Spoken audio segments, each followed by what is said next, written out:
एक ऐसी दुनिया जहां सेंचुरीज पहले धरती के ऊपर ही एक ऐसी रिफ्ट ओपन हुई थी जिससे डायमेंशनल बीस्ट यानी मॉन्स्टर्स ने प्लेनेट पे हमला करना शुरू कर दिया था और इंसानियत को एक बहुत ही बड़े खतरे में ला दिया था।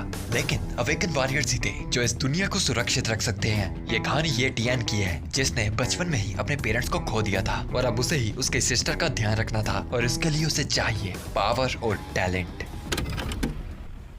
तो इस एपिसोड की शुरुआत में हम देखते हैं उसी डायमेंशनल हॉल को जो कि आसमान में एकदम चमक रहा था और वहाँ पर लगे पब्लिक माइक से अनाउंसमेंट की जा रही थी कि सीक्रेट डैम का रास्ता खुल चुका है, सभी लोग तैयार हो जाइए क्योंकि हम लोग इन 5 मिनटों के बाद एंटर करने वाले हैं। और यहाँ पर सभी लोग किंग यूने का स्वागत कर रहे थे क्योंकि उसी ने ही अपनी कमाल की ताकत से उस सीक्रेट डैम के दरवाजे को तोड़कर खोला था। आप कमाल है किंग यूने, किंग यूने, किंग यूने। और वहीं पास ही खड़ा था ये तियान जिसने फिलहाल ही में उसकी एबिलिटी को कॉपी किया था। पर ये तियान नोटिस करता है कि यूने के पास अपना भी एक अलग स्पेशल टैलेंट था, पर अब वो उसके टैलेंट को कॉपी नहीं कर सकता था क्योंकि एक टैलेंट को कॉपी करने के बाद 1 महीने की लिमिट आ जाती है। और वो सोच रहा था इसके पास अपना भी एक काफी स्पेशल टैलेंट है पर मेरी बुरी किस्मत की मैं इसे कॉपी नहीं कर सकता। चलो कोई बात नहीं, ऐसा नहीं है कि ये मुझसे फिर नहीं मिलेगा, मुझे बस बेसब्र होकर अगले चांस का वेट करना है। एंड फिर वो अपनी स्टेटस विंडो को ओपन करता है और हमें उसके टैलेंट दिखाए जाते हैं। और क्योंकि काफी लोग उसके टैलेंट के बारे में भूल गए होंगे तो मैं आपको उसके टैलेंट पढ़कर सुना देता हूँ क्योंकि वैसे भी मैंने पहले वादा किया था ये तियान के टैलेंट्स के बारे में बताने का। तो कॉपी किए कि में से सबसे पहला टैलेंट आता है कल्टिवेशन टैलेंट जो कि ट्रांसेंडेंट टायर था। फिर एपेक्स टायर का स्पीड टैलेंट, हाई टायर का स्पोर्ट टैलेंट और नोविस टायर का शैडो टैलेंट, एपेक्स टायर का हीलिंग टैलेंट, हाई टायर का स्टंट टैलेंट, मिड टायर का एंड्योरेंस टैलेंट और मिड टायर का डिफेंस टैलेंट। और ये सब थे ये तियान के कॉपी किए गए टैलेंट। और तभी युएलिंग ये तियान के पास आकर ये तियान को कुछ सामान देती बताती है,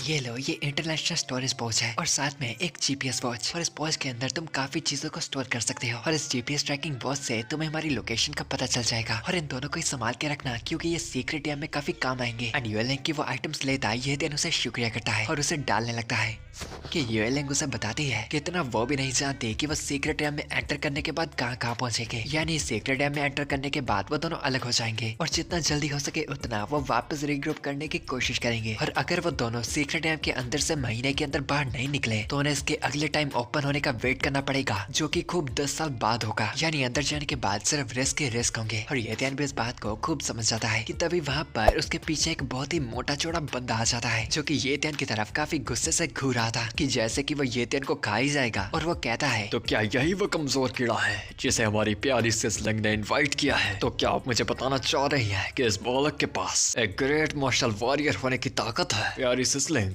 क्या ये बालक आपको बेवकूफ तो नहीं बना रहा? क्योंकि देखने से तो ये कीड़े से कम नहीं लग रहा। एंड यहाँ पर बाकी सभी लोग ये देख रहे ये तियान के लिए डर जाते हैं क्योंकि ये मोटा सांड उनके सामने देखने से इतना खतरनाक और डरावना लग रहा था। और उनके मानने से तो अगर इस बंदे ने एक भी गुस्सा ये तियान को मार दिया तो उसका अक्का बक्का भी नहीं बचेगा। और तभी युएलिंग भी गुस्सा होती उस मोटे को कहती है, युए शाओ ये मेरा दोस्त है और तुम्हें उससे इज्जत से बात करनी होगी वरना तुम जानते हो कि क्या होगा। और यहाँ पर युएलिंग गुस्से में भी काफी स्मैक्सी लग रही थी और उसका ताकतवर ऑरा दबाकर चमक रहा था। पर वो मोटा बंदा युए शाओ उसे कहता है, कोई छोटी सी जगह से आए टिड्डू ने मेरे बड़ी के साथ मेरी पोजीशन छीन ली और अब आप मुझे कह रहे हैं कि मुझे इससे इज्जत भी देनी होगी। माफ कीजिएगा पर मैं ऐसा नहीं कर सकता। और वह ये तियान के कंधे पे एक जोर सा हाथ मारता है पर ये तियान फिर भी कुछ नहीं कहता जिसे देखकर युए शाओ को लगता है कि वह एकदम डर चुका है और वो उसे और भी चिढ़ाता कहता है, ओह पिद्दी हवा निकल गई जो तुम मेरी और घूर तक नहीं पा रहा। बट असल में तो अब ये तियान थोड़ा सुधर चुका था और अपने आप पे कंट्रोल करना सीख चुका था। और अगर उसने युएलिंग के साथी को इतनी बेवजह चीज के लिए मार दिया तो उसकी क्या ही इज्जत बचेगी। एंड यही वजह थी कि वह चुप था। एंड फिर वह ये तियान को ये कहकर चला जाता है, यहाँ से दफा होकर अपनी माँ का दूध पी जाके। और अगर तू मुझे सीक्रेट डैम में देख गया तो तेरे चित्रे नहीं छोड़ूंगा क्योंकि वहाँ पर तुझे तो सिसलिंग भी नहीं बचा पाएंगे। और उसके जाने पर ये तियान युएलिंग से पूछता है कि आखिर उसने अपने कैसे अजीब अजीब से दोस्त बना रखे हैं। पर युएलिंग तो खुद इस बात पर काफी शर्मिंदा हो रखी थी। और तभी वहाँ पर अनाउंसमेंट होती है, सीक्रेट डैम के दरवाजे खुल चुके हैं और हम सभी चाहेंगे कि आप सभी की जर्नी काफी अच्छी जाए और आप एकदम सावधान होकर एकदम कामयाब होकर वापस आ पाए। और कई लोग उस सीक्रेट डैम में एंटर करना शुरू कर देते हैं जिसे देखकर युएलिंग ये तियान को बताती है कि उन्हें भी अब चलना चाहिए। और ये तियान भी अपने शरीर को एकदम कस लेता है और फिर वो दोनों ही हवा में उड़ते हुए उस सीक्रेट डैम के अंदर जाने लगते हैं। और नीचे जमीन में मौजूद सभी नल्ले बेरोजगार लोग लोग सीक्रेट रैम में जाने वाले शक्तिशाली लोगों को चीयर्स कर रहे थे, क्योंकि ऑब्वियसली उसके अलावा वो क्या ही कर सकते हैं। और यहाँ पर एक तरफ येतियान अंदर एंटर कर जाता है और एक तरफ यहाँ पर येतियान की चिंता में उसके लिए प्रे करती है कि येतियान सही सलामत वापस आ जाए। सच में तुम्हें अभी तक तो आदत हो जानी चाहिए यार, लिटरली आखिर इतने खतरनाक हीलिंग टैलेंट के बाद भी उसे कौन मार सकता है। वेल एनीवेज, और फिर हम देखते हैं येतियान को जो हवा में से सीक्रेट रैम के दरवाजे से निकलता है और नीचे जोर से जमीन पर जाकर पटक जाता है और फिर अपने आप को उठाता वो अपने तशरीफ को संभालता है जो कितनी जोर से गिरने की वजह से दर्द कर रहा था। और फिर जब वो ऊपर आसमान में देखता है तो आसमान एकदम लाल हो रखा था कि जैसे कि वो कोई भूत की दुनिया में आ गया। हर जगह बस लालो लाली छा रखी थी और येतियान कहता है